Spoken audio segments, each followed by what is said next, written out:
Welcome back to the Trailkings podcast. Today's a new episode, and we're talking about annual maintenance. Stick around to the end, and we'll give you our final thoughts on how often we do it annually, and what all needs to be done. Some of us do it annually. Yeah, exactly. As always, please show your support by hitting the subscribe button and clicking the bell icon to turn on notifications.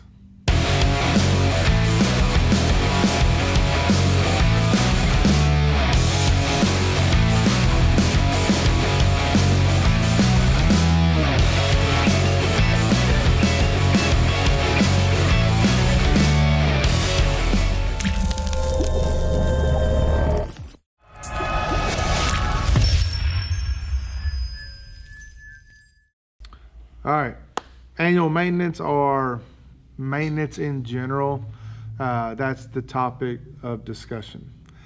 Do you do it? How often do you do it? We'll start with you, Doug. Okay. I got 4 or 5 words I could say about this. So yes, on my old Rzr, I did it myself. I had that one about 2 years. And so I did like fluid change and that kind of stuff right at the first year mark. I think I sold it right before the second year mark. So I did not do that one. On this one though, I've done it a little more often. So I'm coming up on 2 years now, and I've actually. So do you track the years or you track the mileage? I track the years because we ride at home, but our trips are really where we get the mileage on. Yeah. And so we do have some big trips, but the big trips are 2 or 3 times a year. Yeah. So we're not going, I don't have thousands of miles on my machine where I'm worried about hitting that before I hit the annual mark. I got you. So now, I haven't read the manual, so I could be way off, but I don't think I am. I don't think we go that far. So I figure at some point he'll see the odometer and be like, hey, you need to check that. I haven't read the manual. Holy shit. I'm a big reader, All right, well, I have read the manual. I know you have, yeah. And so my philosophy is no matter what, I change it once a year. So that's like the baseline. It's usually every March or April. Because the volume of machines, it just becomes daunting because it's 6 machines. So it just becomes, a pain to do it. I try to do it all same weekend just to get it over with. So no matter what, once a year. We haven't had a riding season to where we just blow it out a few thousand miles in a year. Right. The reality is we're going to places we're not familiar with, we're trying to figure out, and a lot of times our trips are restricted to 2 to maybe 3 days worth of riding. Now West Virginia, I'm confident we put some miles on that trip because everything was so spaced out. But a lot of times we are camping right where we're riding at, and so I've ridden a 100-mile day. We went to Windrock. We had 100-mile-a-day rides, but you were covering some terrain. Yeah.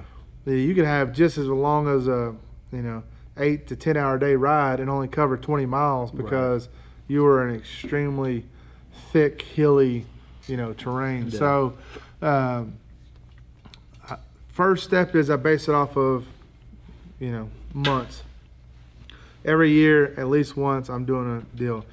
Next step, I look at the hours and miles. Now, I track it in my notes in my phone, and I track every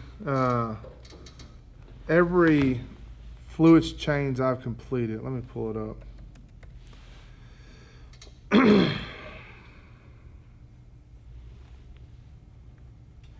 So you're looking at the months, but you're also looking at the mileage.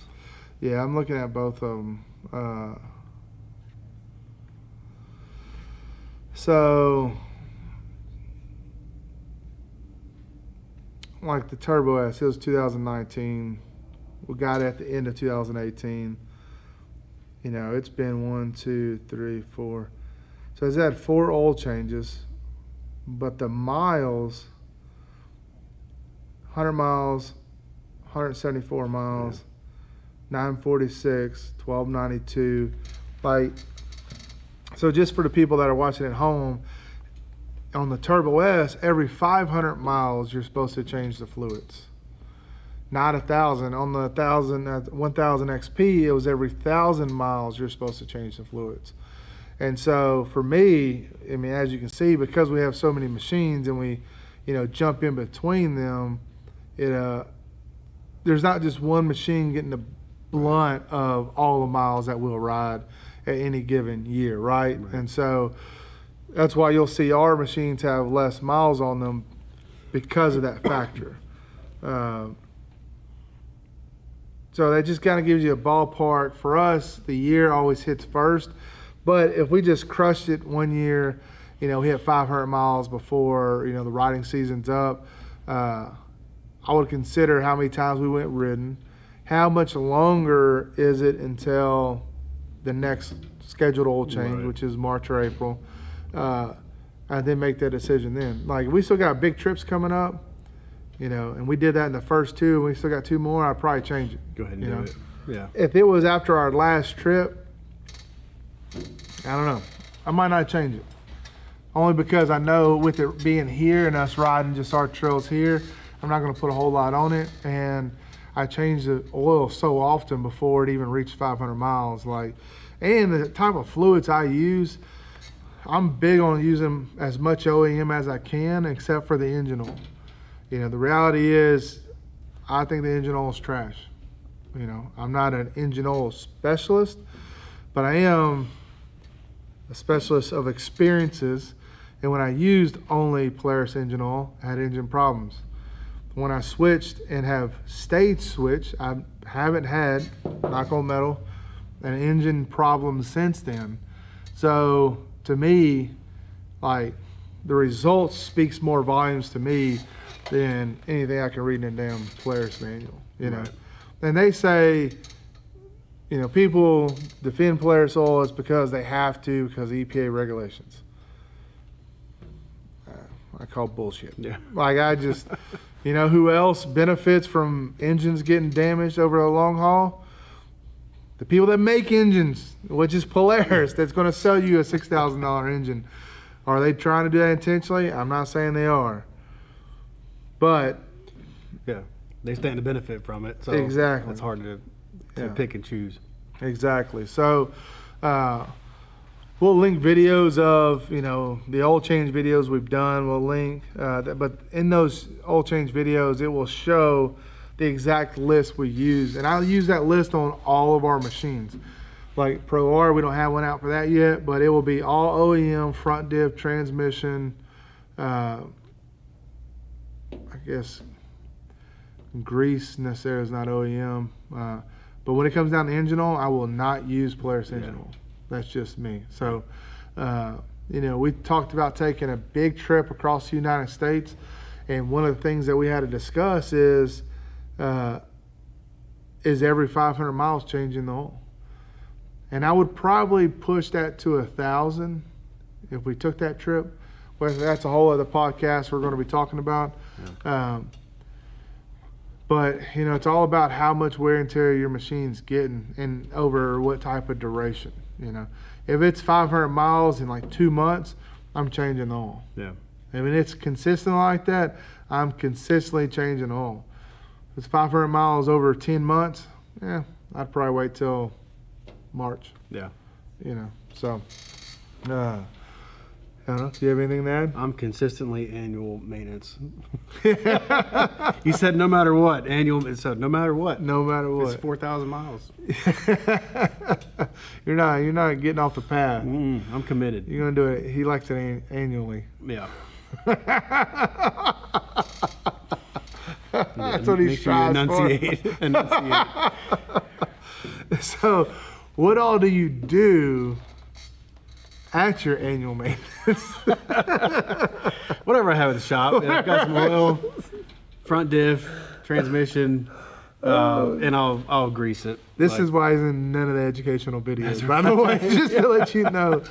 This is why. I usually watch the educational videos like, okay, that's what I got to do. That's how we do that. Okay. That's where the Zrks are on our Rzr. But that's just the fluids, and then I'll grease it and that kind of stuff. That's it.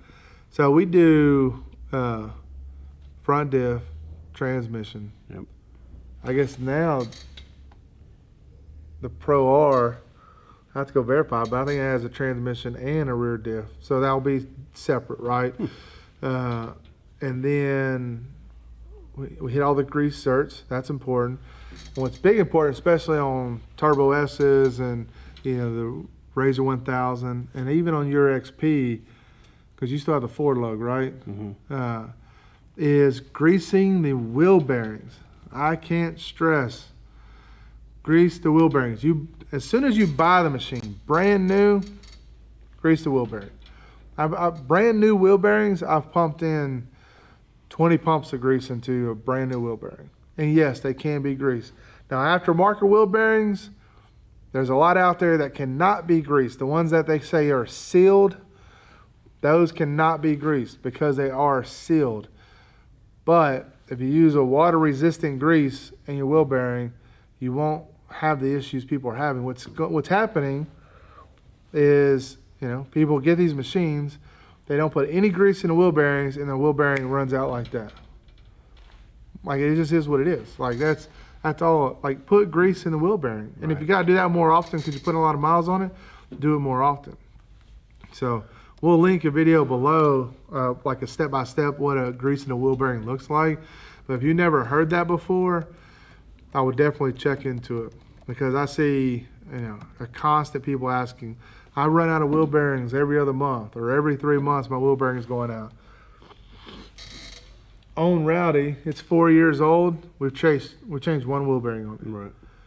On Willie, which is a Ranger high lifter, it's 4 years old. We got it in January of 19, so 20, 21, 22, 23. It is 4 years old, and I've changed 0 wheel bearings in it.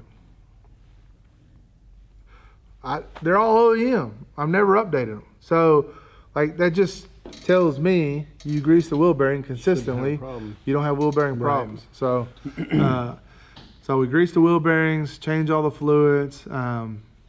This is something I do every annual maintenance, as I change the air filter, if it needs it or not. I've taken some air filters out that, didn't look that bad, and I save them. I'd save them. I put them in our travel box, so if something gets wet or we get really bad off, I got a spare. But for me, it's just not worth it. That's where the air is sucking into your machine at. So just change it out. I haven't done this one. I did my last one. Do your last one? Yeah. So. And some people only change it out when it needs to be changed out. But I'm in there. I'm in there once a year. Get it I got done, peace of mind. Yeah. I have no worry about it having a good air filter. Right. And I do not use the expensive aftermarket ones. I use OEM. Right. I use the blue paper OEM. Like, I've never had issues. I'm not saying there's not better stuff out there, but for me, so far, what I've all looked into, OEM works. Yeah. What's your thoughts? That's what I put in mine last time, the OEM stuff on the air filter, because that's what you said that you used. Yeah. So, so obviously I'm not up on the maintenance like you are, but obviously it's important. So I think I've done it. We've actually had the fluids changed on my current one 3 times already, and I'm just out the 2-year mark.